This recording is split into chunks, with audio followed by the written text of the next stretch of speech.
جب آپ کے شوہر آپ کے ساتھ اچھا سلوک کریں تو ساس کے سامنے ساس کی تعریف کریں کہ انہوں نے اپنے بیٹے کی تربیت بہت اچھی کی ہے۔ شوہر کی یہ روٹین بنائیں کہ جب وہ گھر آئیں تو سب سے پہلے اپنی ماں کے پاس جائیں، پھر آپ کے پاس آئیں۔ جب بھی بازار جائیں تو اپنی ساس کے لیے ضرور کچھ نہ کچھ لے کر آئیں، چاہے وہ لان کا سوٹ ہو یا 10 روپے کی مونگ پھلی۔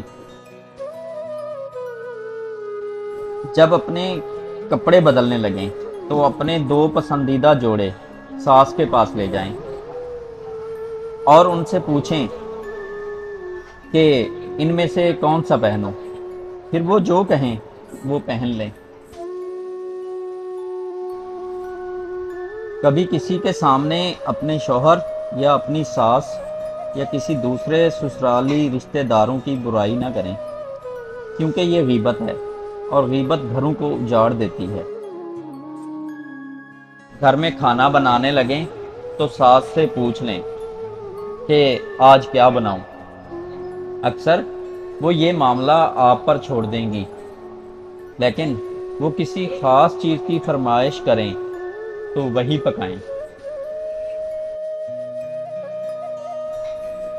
اگر کبھی آپ کی ساس اور شوہر اکٹھے بیٹھے باتیں کر رہے ہوں تو مکمل کوشش کریں کہ شوہر کو بلا کر وہاں سے نہ اٹھائیں۔ ساس کی ہر پسند کی تعریف کریں، انہیں یقین دلائیں کہ آپ ان کے اعلیٰ ذوق کی معترف ہیں۔